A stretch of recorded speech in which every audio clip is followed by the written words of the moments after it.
दोस्तों, आज की इस वीडियो में हम ये जानेंगे, ये बात करेंगे कि डी का साउंड कितनी तरह का होता है। जी हाँ, आप सही सुन रहे हैं, डी का साउंड दो तरह का होता है। सिर्फ डी का साउंड डा ही नहीं होता, बल्कि डी का साउंड कभी जा भी हो जाता है।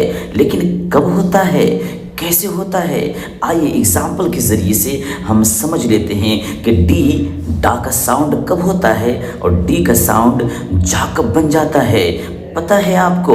नहीं ना? चलिए इस वीडियो को देख लीजिए, वरना बहुत आप भी कंफ्यूज होंगे, डी कहाँ डा होता है और डी कहाँ जा होता है। तो बस इस वीडियो को देखिए और आपको पता लग जाएगा, फिर आप कभी भी मिस्टेक और गलती नहीं करेंगे।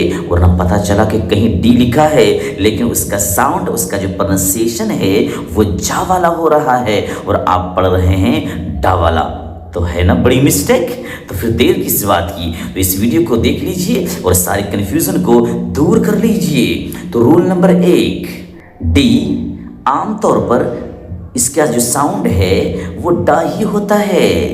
डी का साउंड आमतौर पर डा ही होता है। जैसे एडवोकेट, एडवोकेट, डिवाइड, है ना, और जैसे डिवाइड और जैसे डाउटर।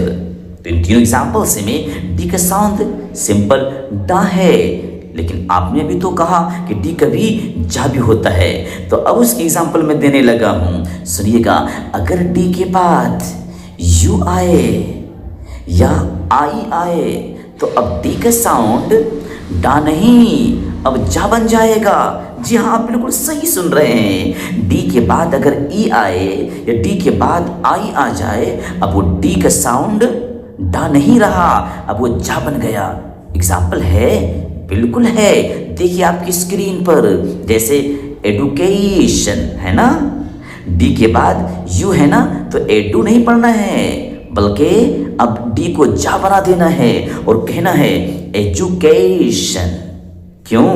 डी के बाद यू है।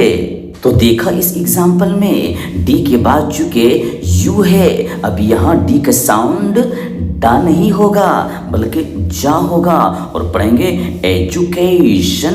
दूसरी मिसाल, ग्रेजुएशन, यहाँ भी डी के बाद यू है, इसलिए यहाँ पर भी डी का साउंड डा नहीं बल्कि डी का साउंड जा वाला होगा, है ना, ग्रेजुएशन।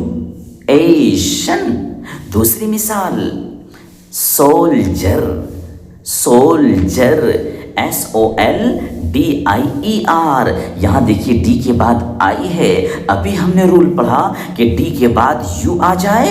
दो एग्जाम्पल में यू आ रहे थे और इस मिसाल में आई है, तो अब यहाँ डी का साउंड डा नहीं बल्कि डी का साउंड जा वाला होगा और कहेंगे सोल्जर। आई बात समझ में? इस वीडियो को बार बार देखिए, आपके सारे कन्फ्यूजन दूर हो जाएंगे। वरना आप भी सोल्डर पढ़ेंगे, आप भी एडुकेशन पढ़ेंगे, आप भी ग्रेजुएशन पढ़ेंगे। क्यों? आपको रूल का पता ही नहीं होगा। इसलिए बहुत अच्छे से सरल अंदाज में, आसान भाषा में समझाया है। आप इसको देख लीजिए और सारे कन्फ्यूजन को दूर कीजिए। Okay, thank you so much for watching this video till and.